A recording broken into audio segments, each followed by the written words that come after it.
So you mentioned Blizzard there in terms of maybe how they might be feeling about this, and how worried should Blizzard be and Overwatch players and fans should be about this. Is Marvel Rivals, this is going to sound a little bit cliched, but is Marvel Rivals the Overwatch killer?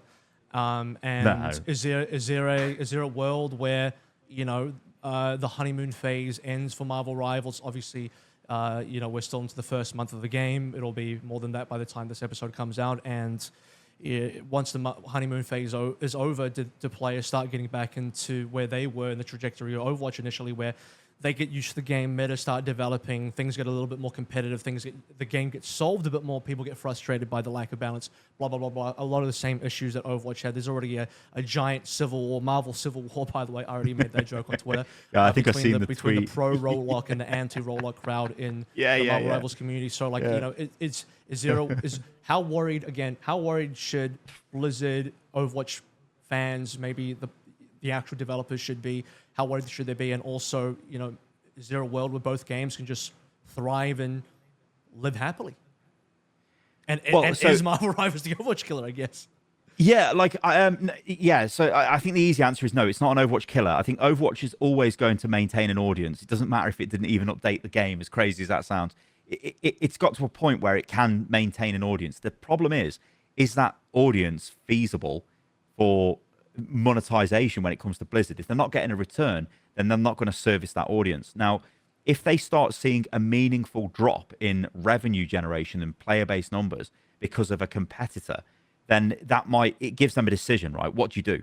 Do you say, okay, fair enough, we've been beat, we're happy with the size of our game, so we're just going to reduce the development staff and we're going to reduce our costs, reduce our overhead, and we just sit at this level and we're fine? Or do they go, actually, we need to fight for this position because we might be worried that we're going to erode our audience away over time? I think it's too early to say that at the moment. I think if I was inside Blizzard right now, they're probably having crisis meetings of hold on a minute, we didn't think this was going to be as successful as it is. Why is it successful? Is there anything we can learn from this? What can we do? I think that kind of goes back to when I'm saying things like, does Overwatch go in the direction of it is the hyper-competitive hero shooter and Rivals isn't? So you can differentiate your offering in that way. But again, is that enough? Will that bring enough of an audience over? There's all these issues. It depends what they want to do with Overwatch. And it also depends on how much revenue Overwatch is making with its current systems. I think you can sort of read between the lines and say, well, Overwatch is adding things like mythic weapon skins. It's trying to give you more ways to spend mythic prisms, which you can only earn a certain amount of them through the battle pass. The rest you need to buy. So that's very clearly aimed towards whale type spenders who are looking to spend $100+ a season. That's just what they do on Overwatch. And does Blizzard have enough of them? Does it keep them engaged enough? I don't know. There's all this back and forth. But in terms of a killer, no. I think that, again, the cliche thing here is the only thing that'll kill Overwatch is Overwatch. It's what will kill World of Warcraft? It's World of Warcraft. We went through periods of time where, not that I'm the biggest WoW player, but WoW, obviously had a massive peak with Lich King, Wrath of the Lich King, and then it starts to drop down. In some ways, that's a natural peak because that was the end of the Warcraft 3 story. Anyone who was a fan of the Warcraft games, that was the end of the story. It was the big culmination of everything that was going on. So, yeah, it was the biggest MMO in the world and all of that stuff. But you see over time, audience starts to bleed away. Competitors start to come online. You see, I think Elder Scrolls Online does okay. Final Fantasy obviously does okay. And these are all seen as WoW competitors. And what I would say, and my argument would be, and I guess it's a question to you, but I think you already really know the answer. It's the fact those games exist has forced Blizzard to sort out World of Warcraft. Again, I don't play WoW, so I can't really comment on the state of it. But from what I understand, people have been happy with recent changes. And it almost feels like now we're going to get that with Overwatch because we've never had that before. I say this to you, Avril, right? Mm-hmm. The last BlizzCon, when they showed the Jade weapons, what did you think? It's not really. I'm glad they are allowing you more different ways to spend competitive points, which ironically Jeff Kaplan hated. By the way, he regrets. No, he hated that. Yeah, he regrets even having golden guns in the game. But I wanted to remove them. I'll say this: I don't think they look good, but that's my personal. Green is not my color. I don't enjoy green. I don't enjoy that shade of green. We can get into I know you've had this discussion, the semantics of what Jade is meant to be. As as an Asian person, I know what Jade is actually as a stone, and whatever they have in the game is not Jade. But that's weird semantics. I don't have to die on that hill. Whatever. I'm not married to that particular argument. We're going too deep. All I meant was it's low effort, right? It's just we've colored the weapon green, and okay, off you go. That isn't good enough. That isn't good enough when you see it, you know. However, but that's not to say that that's all they did though, because they also introduced other things in terms of weapons. They introduced weapon skins, and then most recently mythic weapon skins. So they've expanded mythic even further. And I actually think what they did with the mythic weapon skins in particular is actually really awesome. So yes, the Jade weapons are not great, but do I care about that particularly? I don't even play that much competitive. Me personally, I play mostly quick play because I don't want to stress myself out playing Overwatch. But the point I'm trying to make here is I don't think they shouldn't have Jade weapons. I think it's great that they're rotating in different types of colors and adding a little bit more. A little bit more. I'm not really explaining. I think what I'm basically trying to say is like, you would not have expected Blizzard to announce that as a feature. It's like, look at what we've worked on, guys, and it's just a green colored weapon. You're like, oh, what? That's what I'm trying to say. It's like, not a back in the flagship day, feature. You don't want to pretend like, hey, we worked years on this. You don't want to pretend that. But if it's like, I can't remember how and when they announced Jade weapons, but if it was just a line item on a bullet point, maybe it wasn't like that. But in my eyes, it really is just you know a what, line Avril? item. That's really interesting. So that is that was at the last BlizzCon, which they had. If you remember, they showed Juno off and they showed Venture. They showed Venture gameplay very early, and they showed Juno's concept art or design or something. Yeah, they didn't have a name. I can't remember Space what the Ranger. Yes, that's it. And they teased Hazard with his little portrait, if you remember. But that's the first time Blizzard have ever shown anything like that off publicly. And that I think that's the impact of like Aaron Keller and the new leads of the team going, no, we're not actually frightened to show you stuff anymore when it's in development. And so for me, when I was watching that, because I never went to that BlizzCon, but I was watching it, I thought this is kind of interesting because they're almost saying like, you know what, we will show you what we're working on because we are going to deliver on this. So we'll show it you. And in the past, they were a little bit like, we don't want to show you something if we don't then deliver on it, because then you never let us, like, you keep hammering us about it. I think there's a Warcraft example. PvE. Yeah, obviously. But I'll give you a learned. Warcraft example. There was a dance studio feature that was meant to be in the game, and it was actually printed on the box, but it was never added to the game. So like that was happening years back, and that's kind of where it all came from. Where it's like, yeah, and then obviously, as you say, 2019 was the... and again, Jeff is involved in all of this, involved in the Warcraft problem, is involved in this, and as I said, he's not going to...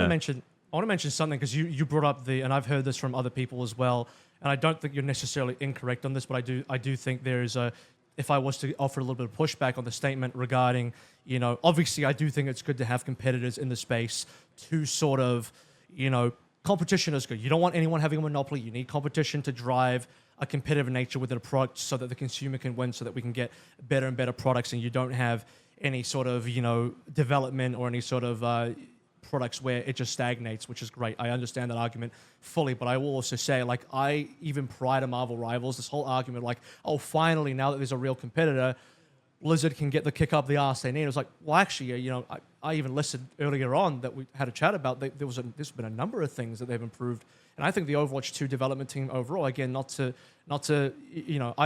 there's things, again, because people will definitely say that I may be being too positive here, but I've been negative, and here's a chance for me to say something positive amongst negativity, is the fact that they have improved multiple things. They've shown a willingness to do that. They've improved in multiple different areas, namely the monetization, which I think is one of the primary concerns that people had, stuff like heroes and battle passes, and beyond that, they've shown more commitment to how quickly they want to address balance changes, how quickly they want to release content. They have way more developers than before. They can put out content a lot quicker.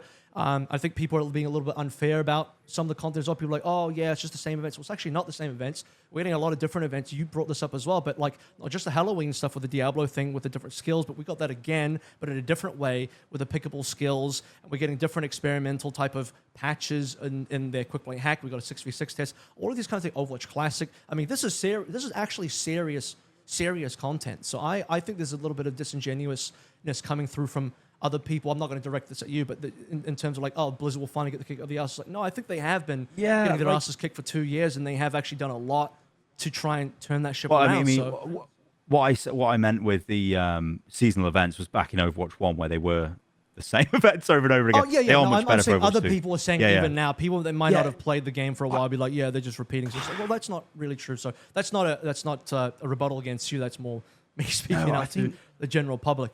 But yeah, that's no, yeah, I don't know. Like I think this is it's really complex. This is so like Blizzard are. So this, I think this is difficult because this is from somebody who is inside of the game. You look at changes, you think, okay, these are good changes that maybe incentivize a more competitive play, like the ranked drive system. You've got, like you said, Classic, which I thought was a nice surprise when that popped up. It definitely did. I played that and I thought, yeah, I remember this. This is how it was, and it made me feel all warm and fuzzy inside. It was great. And I think I even said, thanks to the devs for even doing this. I know it's completely shit. It's not playable, but it is nice to just experience that again. So they do things like that. I think the more of like the kick up the arse is like, it's the threat. I think that's what it is. The threat of you could lose your player base where, let's be real, Overwatch has never really lost its player base. Its player base always comes back when there's an update. 100% new hero, they're back. They're going to check it out. I would argue Fortnite and Valorant definitely took a large chunk. Yeah, no. And So also I during think the what happened, 2020 dead years as well. But yeah. I think it's hard. Like we'll never have the stats, so it's really hard to discuss this. But I think what Fortnite did is it captured players like games like Minecraft did, where kids, younger players, 12, 13-year-olds, they were playing that game. 15, 16, they're playing Fortnite. Maybe even 17, 18, they've started playing Fortnite. They're not playing Overwatch. I think Overwatch had captured a big player base and then failed to give them content, so just sort of lost players over time. Fortnite, I think, appeared and captured a completely new player base. I think that's the only sort of comeback I'd have for that. But I do think over time, obviously, the sheer size of these games, they are going to pull people away. Like, I can only really talk from my personal perspective. I don't play Fortnite, and I never probably will. It doesn't look like something I'd be interested in, so I just won't play it. Now, maybe I'm missing out on something, which is awesome. I should go and play it now. Yeah. But I've still got, I remember what the game was like in 2017 or whenever it came out, and I think, the tack shooter that came out for Fortnite, right? When I seen that, I was like, oh, I wonder if this is going to give Valorant a run for its money, because clearly that's what it's designed to do. But it didn't look very good, so I thought that's not going to do very well. Whether it has or not, I don't know. I haven't seen any discussion about that online. But yeah, I'm not holding my breath on that one. So I just think it's like it's too simplistic to say. We can't say Blizzard are not trying. They are definitely trying with Overwatch 2. They'll try harder now is maybe the yeah, argument. That's what I'm saying. Yeah. But it's not about trying harder, because we could try harder all day and every day on something that's just not going to work or doesn't give you any sort of reward. And the reward here would be grabbing that big player base, pulling players back, keeping them stuck to the game. And I don't know how you do that. Like I said earlier in this video, we had that moment with the launch of Overwatch 2's beta, which was the launch of Overwatch 2. And it had millions of viewers. Everyone's eyes are on it. The donkey video, all of that comes out. That was a moment in time there. And I don't know how you replicate that again. And the cynical part of me thinks the only reason that happened, because it did, is because people wanted to write on their CV, we deployed Overwatch 2 record numbers on Twitch, and YouTube hours are absolutely off the chart. It's insane numbers. But they knew there was no follow-up, and it sort of left the devs just in a world of hurt. And it is an interesting debate of what happens if we just went another year or another 2 years and then launched Overwatch. What would we have? We'd have been. Would we still be? Hey, it's crazy, right? To think of it this way. Yeah. We'd have probably moved on, right? So they're damned if they do and damned if they don't. And I don't even know. It's just. It's such a disaster. I was going to say that the joke would be to do Overwatch 3. That's how you get the next donkey. Yeah. No, so this is my joke: is you just get rid of Overwatch 2 next year. You just delete the 2. It's just Overwatch again. I don't think they should have done 2 in the first year. Anyway, that aside. No, it's odd. That aside, I do think you would, because the other thing is if they did delay another. I think the original plan was to delay another year, but that would have been catastrophic, because if you remember back in the time, I don't know, you probably talked about this in your content, but certainly all the big content creators were on Overwatch, and I think basically the whole player base was like, we can't wait any longer. When's this damn game Like, we can't wait. There's just no way. You can't delay it another year. If you delay it another year, people are just like they're jumping ship to Minecraft or whatever is out there. Even if there's not a good alternative, you're gonna start seeing Flights play Jet in Valorant or something. It was the end of the world. Yeah, it was. You know, it was the end of the world. It was everything is over. If they don't release that in 2022, I genuinely believe it would have been DEF CON 5. So they had to release that year. And also there was pressure internally from multiple directions for them to release that year. If you enjoyed that clip, the full episode is linked below. Don't forget to subscribe and ring the bell so you never miss a new episode.